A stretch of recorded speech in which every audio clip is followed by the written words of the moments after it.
গত কয়েকদিন ধরে সারা বিশ্বের চোখ ট্রাম্প পুতিনের ঐতিহাসিক বৈঠকের দিকে। অনেকেই আশায় ছিলেন হয়তো আসবে সেই বহুল প্রতীক্ষিত যুদ্ধবিরতির ঘোষণা। বিশ্বের শীর্ষ দুই পারমাণবিক শক্তিধর দেশের প্রেসিডেন্ট কিয়েভের ওপর অন্যায্য চুক্তি বা শর্ত চাপিয়ে দিতে পারেন এমন শঙ্কাও ছিল অনেকের। শেষ পর্যন্ত দীর্ঘমেয়াদী, মাঝারি বা স্বল্প ইউক্রেনে কোনো ধরনের যুদ্ধবিরতির চুক্তি ছাড়াই আলাস্কার আঙ্কারেজে এলমেন্ডর্ফ রিচার্ডসন সামরিক ঘাঁটি ছাড়েন ভ্লাদিমির পুতিন ও ডোনাল্ড ট্রাম্প, যদিও আলোচনায় অগ্রগতি হয়েছে বলে দাবি করেছেন মার্কিন প্রেসিডেন্ট।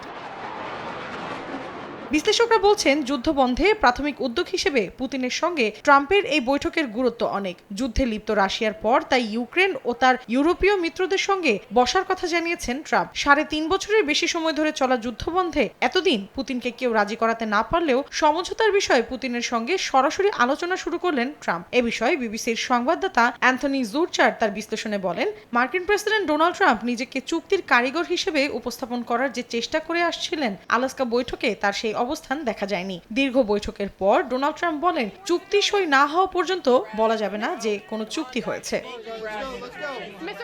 বিবিসি মনিটরিং এর রাশিয়া এডিটর ভিতালি সেভচেঙ্কো বলেছেন, অনেকের কাছে ট্রাম্প পুতিন শীর্ষ সম্মেলনের এমন ফল অপ্রত্যাশিত হলেও কিয়েভ আপাতত স্বস্তিতে রয়েছে, কেননা দুই নেতার বৈঠক থেকে অন্তত এমন কোনো চুক্তির ঘোষণা আসেনি যার চাপে তাদের কোনো না কোনো ভূখণ্ড ছাড়তে হবে। কিন্তু ইউক্রেনের জন্য আশঙ্কারও অনেক কারণ আছে। যৌথ সংবাদ সম্মেলনে গণমাধ্যমের সামনে পুতিন ফের ইউক্রেন সংঘাতের মূল কারণগুলোর প্রসঙ্গ টেনে বলেছেন, এগুলো দূর না হলে দীর্ঘস্থায়ী শান্তি সম্ভব নয়। এর অর্থ পুতিন এখনো তার মূল লক্ষ্য থেকে বিচ্যুত হননি। ৩.৫ বছর আগে বিশেষ সামরিক অভিযান শুরুর সময় তিনি যেসব লক্ষ্যের কথা প্রকাশ্যেই বলেছিলেন, যার মধ্যে রয়েছে ইউক্রেনের সামরিক বাহিনীর আকার ছোট করা, ন্যাটো জোটে যোগ না দেয়া, ইউক্রেনের রুশ ভাষাভাষীদের সুরক্ষা নিশ্চিত করা সহ বেশ কিছু শর্ত।